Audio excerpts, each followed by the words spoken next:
New York మహానగరంలోని Colombia విశ్వవిద్యాలయంలో రాజకీయ ఆర్థిక శాస్త్రాల్లో ఎంఏ పూర్తి చేశాడు. 1916లో థీసిస్ కోసం ద డివిడెండ్ ఆఫ్ ఇండియా అనే గ్రంథాన్ని రాశాడు. అలాగే the evolution of finance and British India అనే గ్రంథాన్ని 1916 తర్వాత రాశాడు. దానితో డాక్టరేట్ పొందాడు. లండన్ లో లాస్ ఇన్స్టిట్యూట్ వారు ఇతని ప్రతిభను గమనించి ఎంఎస్సీ పూర్తి చేసినట్లుగా పరిగణించి డాక్టరేట్ కు అనుమతించారు. కార్ల్ మార్క్స్ సిద్ధాంతాలను అవగాహన చేసుకున్నాడు. ఇటలీ రిపబ్లిక్ నేత మజ్నీ సిద్ధాంతాన్ని అర్థం చేసుకున్నాడు. ఇతని ఘనతను గమనించి దేశ విదేశీ విశ్వవిద్యాలయాలు ఇతన్ని ఘనంగా సత్కరించాయి. కానీ అంబేద్కర్ పురోభివృద్ధి చెందడం ఇష్టం లేని బరోడా సంస్థానంలోని ఉద్యోగస్తులంతా ఏమనుకుంటున్నారయ్యా? అట్టడుగున పడి ఉన్న మెహరుడు అందల మెక్కుటయా గుట్టుగా కూడి సవర్ణ పెద్దలు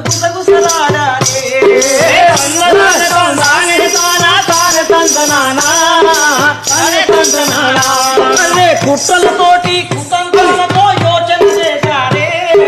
స్వతంత్రించి ఒక ఫోర్జరీ లేఖను సృష్టి చేసినారే.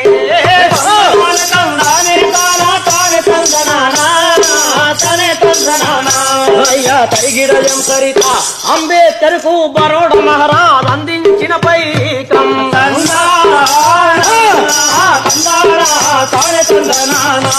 అయ్యో అయిపోయిందని లేఖలు రాసిరి అసూయ పరులంతా.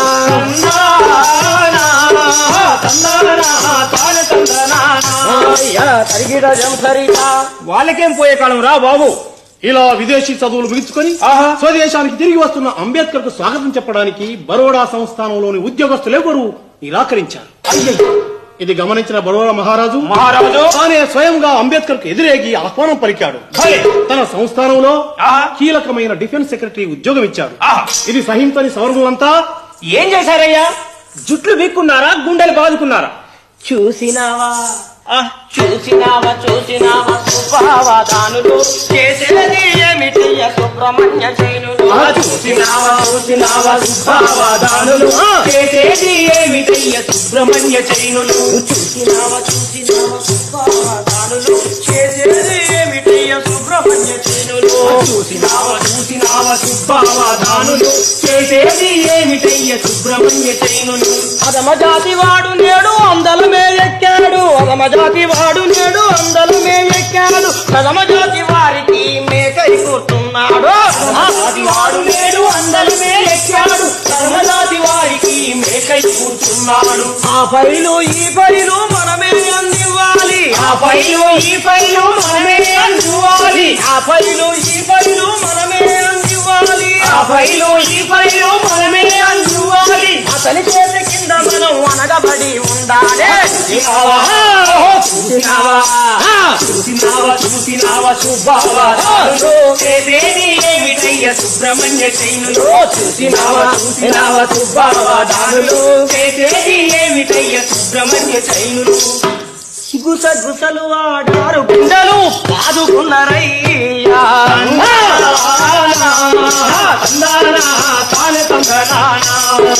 గుసగుసలు ఆడారు గుండెలు పాదుకున్నారయ్యా.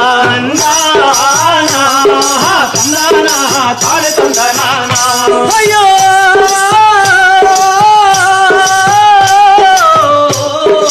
కుట్రలు పన్ని కుతంత్రాలతో నాటకమాడారే.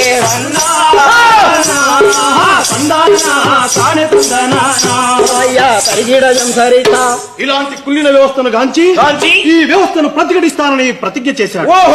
నిర్విరామ పోరాటం ద్వారా తప్ప కోల్పోయిన హక్కులు యాచన విజ్ఞాపనల ద్వారా తిరిగి రావన్నాడు. తరతరాల దాస్య విముక్తి అయి సాగుతున్న దళిత పోరాటానికి సారథిగా నిలిచాడు. 1923లో భారత్ లా పూర్తి చేసి న్యాయవాది అయ్యాడు. 1924లో బహిష్కృత భారత్ అనే సంస్థను స్థాపించాడు. అదే సంవత్సరం బొంబాయి రాష్ట్ర శాసనసభ్యునిగా నియమింపబడ్డాడు. ఇది ఇలా ఉండగా 1927 మే నెలలో యావత్ దేశం తలవంచుకునే ఒక సంఘటన జరిగింది. ఏమిటా సంఘటన? మహద్ అనే పట్టణంలో చౌదారు చెరువు నీటిని మహర్లు తాగకూడదని సవర్ణులు అడ్డగించారు. ఇది అన్యాయం. మనిషిని మనిషిగా చూడని మహత్ పెద్దలకు బుద్ధి చెప్పాలనుకున్నాడు. అదే ఉద్దేశంతో ఆ మహత్ గ్రామంలో నడిపొట్టున బహిరంగ సభను ఏర్పాటు చేసి మారు చెరువును ముట్టడి నిర్ణయించండి అని పిలుపునిచ్చారు. అంబేద్కర్ పిలుపునందుకొని దళిత సోదరులు ఏ విధంగా ముందుకు సాగుతున్నారయ్యా? ఏ విధంగా సాగుతున్నారయ్యా? జాతి మత భేదాల అంతం చేయగా, జాతి మత భేదాల అంతం చేయగా, చండ ప్రచండులు మండే సూర్యుడు, చండ ప్రచండులు మండే సూర్యుడు, సురేంద్రనాథ్ మొదలైన వీరు చౌదా చెరువుకు పరుగు తీసిరి, నా భీమారావు అండనుండగా, భీమారావు అండనుండగా, మహానందముతో చెరువుల నీటిని తాగి వెదలిన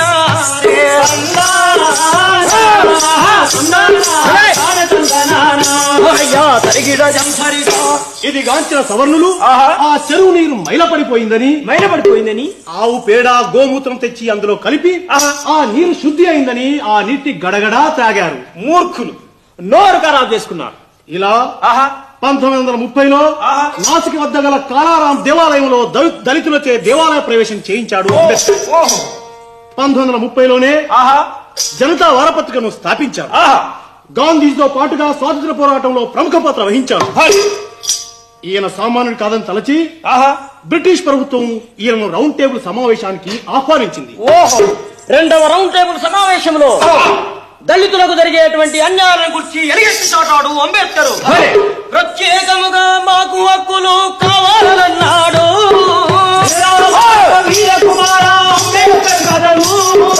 సవర్ణ పెద్దల పెత్తనములు సాగద్దన్నాడు.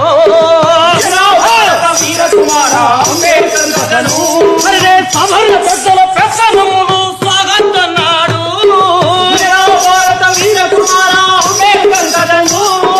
ఉద్యోగాలలో ప్రాతినిధ్యము ఉండాలన్నాడు.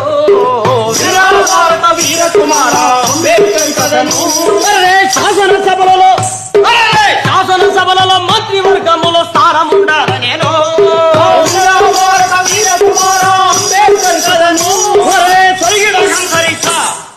ఇలా అంబేద్కర్ కృషి ఫలితంగా 1932 ఆగస్టు 14వ తేదీ నాడు దళితులకు కొన్ని ప్రత్యేకతలు ప్రకటిస్తూ కమ్యూనల్ అవార్డును ప్రకటించింది తెల్ల ప్రభుత్వం. కమ్యూనల్ అవార్డు ప్రకారం దళితులకు ప్రత్యేక నియోజకవర్గాలు ఉండడంపై గాంధీజీ నిరసన వ్యక్తం చేస్తూ ఎరవాడ జైల్లో ఆమరణ నిరాహార దీక్ష ప్రారంభించాడు. ద్విసభ్య నియోజకవర్గాలుండాలని గాంధీజీ పట్టుబట్టాడు. అంబేద్కర్ అంగీకరిస్తే తమకు అభ్యంతరం లేదని తెలిపింది తెల్ల ప్రభుత్వం. గాంధీజీ నిరసన దీక్షతో దినదినం ఆరోగ్యం క్షీణిస్తుండగా అది గాంచి కస్తూరిబా మొదలు పెద్దలు అంబేద్కర్ ను వేడుకోగా అంబేద్కర్ కరిగిపోయాడు. గాంధీజీ నిరసన విరమించుకున్నాడు. ఆ తరువాత 1935 మే 27వ తేదీన కష్ట సుఖాలలో పాలు నీళ్ళ వలె కలిసి ఉన్న నాది. అయ్యయ్యో కష్ట సుఖాలలో పాలు నీళ్ళ వలె కలిసి ఉన్న నాది. అయ్యయ్యో జీవిత భాగస్వామిని మారిని కన్ను మూసినాది.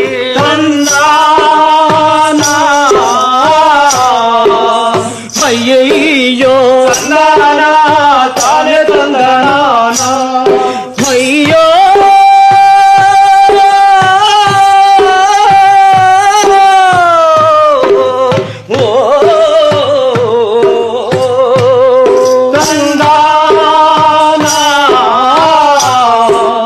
అయ్యయ్యో తందానా తానే తందనా అయ్యా ప్రాణప్రదముగా చూసే పడది లేదని రోధించే.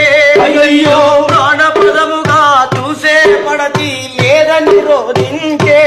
అయ్యో దారుణమే ఈ జీవితమెట్లని బాబా దుఃఖించే. అయ్యయ్యో తందానా తానే తందనా అయ్యా సరిగిడం సరిత.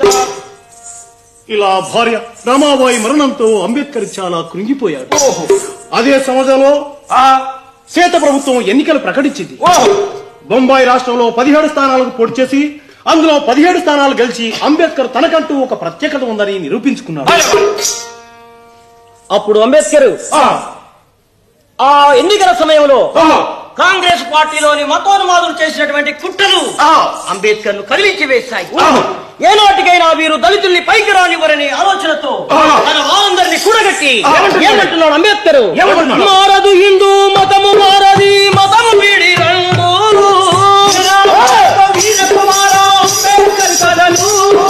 మారదు హిందూ మతము, మారది మతము వీడి రంగు, భారత వీర కుమార అంబేద్కర్ కథలు, వర్ణ వ్యవస్థల వంచన పరుల మతము మనకు వద్దు, వీర కుమార అంబేద్కర్ కథలు వర్ణ వ్యవస్థతో కులిన హిందూ మతం విడిచిపెట్టి రండని తన జాతీయులకు పిలుపునిచ్చాడు అంబేద్కర్. తన జాతీయులందరినీ ఒకే గొడుగు కిందకు తేవాలని ఇండిపెండెంట్ లేబర్ పార్టీని స్థాపించాడు. అలాగే అఖిల భారత షెడ్యూల్ ఫెడరేషన్ సంఘాన్ని స్థాపించాడు. ఇంకా పీపుల్స్ ఎడ్యుకేషన్ సొసైటీని ప్రారంభించాడు. 1945లో what Gandhi and Congress have done to the untouchables అనే గ్రంథాన్ని రాశాడు. అంటే ఏమిటి సోదరా? కాంగ్రెస్ మరియు గాంధీ అస్పృశ్యులకు ఏం చేశారు అని. అలాగే సిద్ధార్థ కళాశాలను ప్రారంభించాడు. 1947 ఆగస్టు 15న మన భారతదేశానికి స్వాతంత్రం వచ్చింది.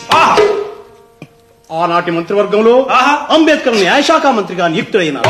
అంతేకాదు 1947 ఆగస్టు 29 నాడు ఏర్పరిచినటువంటి రాజ్యాంగ ముసాయిదా రచనా సంఘానికి అంబేద్కర్ అధ్యక్షుడిగా ఎన్నుకోబడ్డాడు. అయితే రాజ్యాంగాన్ని ఎలా రచించాడయ్యా?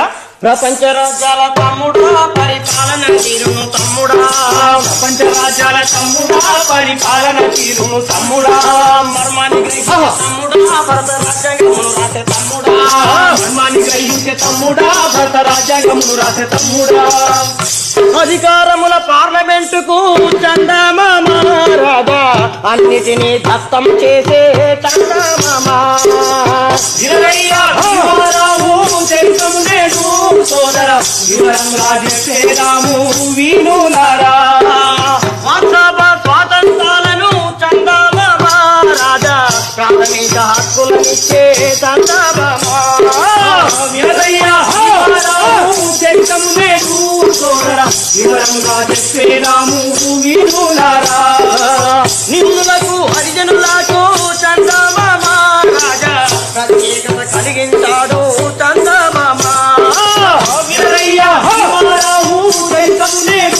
సోదర వివరంగా చెప్పేదాము వీణులారా. ఆరోగ్యం దెబ్బతిన్నా లెక్క చేయక 1948 నాటికి రాజ్యాంగ రచనను పూర్తి చేశాడు. 1948లో తనకు తోడుగా ఉంటుందని మిత్రుల సలహాపై డాక్టర్ సవితాదేవిని కుల వ్యతిరేక వివాహం చేసుకున్నాడు. ఇదిలా ఉండగా మనుస్మృతిని సవరించి హిందూ కోడ్ బిల్లు తయారు చేయవలసిందిగా నెహ్రూ కోరగా ఎలా సవరించాడయ్యా? తండ్రి వారసత్వము కలిగి కావాలన్నాడు,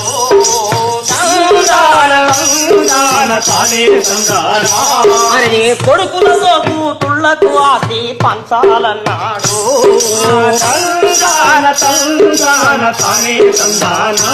అరే ఇంత బయట స్త్రీ స్వాతంత్రం కావాలన్నాడు,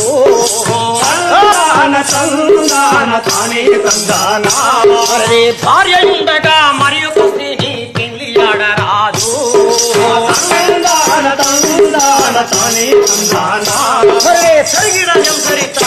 పౌర హక్కులను పడతికి ఎన్నో చేసినాడు బాబు,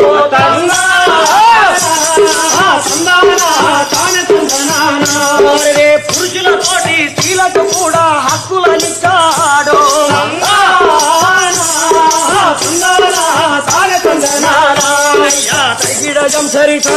అయితే మరి ఆ బిల్లు పార్లమెంట్ లో పాస్ అయిందా? మరి అంబేద్కర్ తయారు చేసినటువంటి హిందూ కోడ్ బిల్లు నెహ్రూ ప్రభుత్వం పూర్తిగా ఆమోదించలేదు.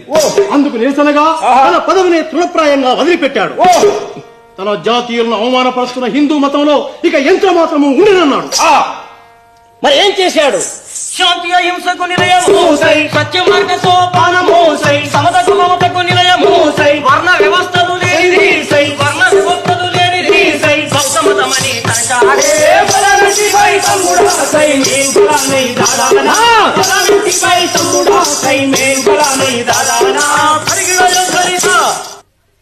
1956